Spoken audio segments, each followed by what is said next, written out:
I remember my mom sitting me down and talking to me about colleges. I used to play hockey. What are you gonna do with like this amateur version? And I was like, a scholarship? I'm not that interested in school.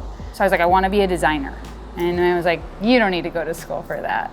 You just need to go to school for business. How about that?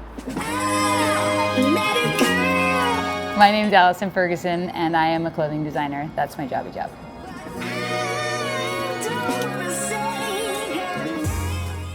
I was always interested in fashion. You could see it in my style as a kid. I always dressed androgynous. I skateboarded, I grew up surfing.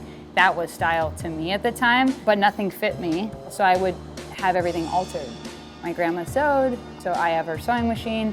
I learned to sew from her and a neighbor who made bell bottoms. That's kind of where that interest came in. I was always very intrigued by design. My dad was an architect.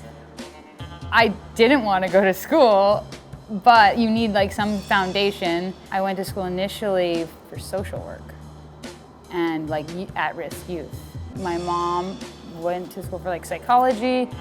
So then I transferred into that, and then I realized like, I don't want to do that. Like I'm just going to school to go to school, which is like how kids I think get caught in that system and they don't use any of it.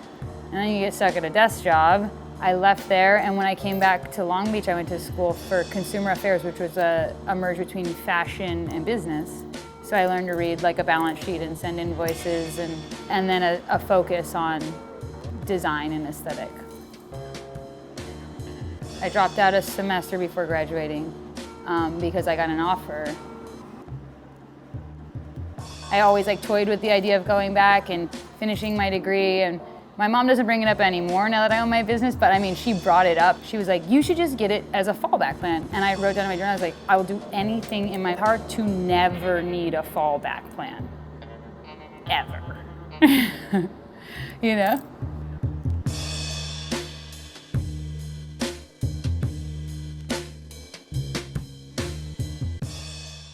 One of the things about normalizing this industry is being able to adjust and find a flow. So I'll like wake up, I'll meditate, have a coffee, answer emails, go for a run, come into the office, make sure everything feels good. And then usually people are like, I have open door policy, so people are coming in, phones ringing, emails are circling back. I will usually either start adjusting designs right away or patterns that are coming in or coming up with new designs. Lately I've been having to design a lot for other people.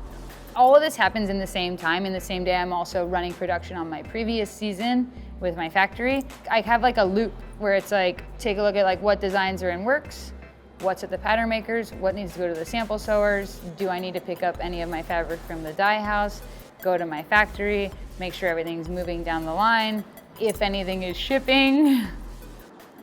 The moment when it all connects is when you realize like you're doing absolutely what you want and everyone rallies to support that because it's clear. Perseverance on a clear vision is important, but I also think you need to be real. I often have like interns or I consult. I'm always, have a few other projects that I'm working on. I do have conversations, typically on a financial side where I'm like, okay, you want to do this, but fashion typically doesn't make money. It's usually like a money pit. If someone has a good idea, yeah, do it. And if you love it, I think if you see someone's like passion, because you never know. The thing about fashion is like, you never know what's gonna sell. Like I've looked at things and been like, that's terrible. And they kill it because it's unique. There's something for everyone. It's just, you need to find that someone. As in any business, I think it's important to be kind of like the mayor of, like you need to play nice because when you really rub people the wrong way or you're burning bridges, like your whole life is built on relationships in fashion, and I would think in any other successful business.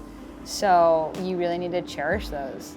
SEEKER, it's, minimalist, spiritual, clothing line, and I feel like everything that I've designed is to empower the wearer because it's designed with intention, and everything I do in my life I try to do with intention. Like that's my reminder, or like a mantra for me right now is everything with intention. You know, whether you're opening the door or you're gonna eat your meal, you know, it just feels better that way.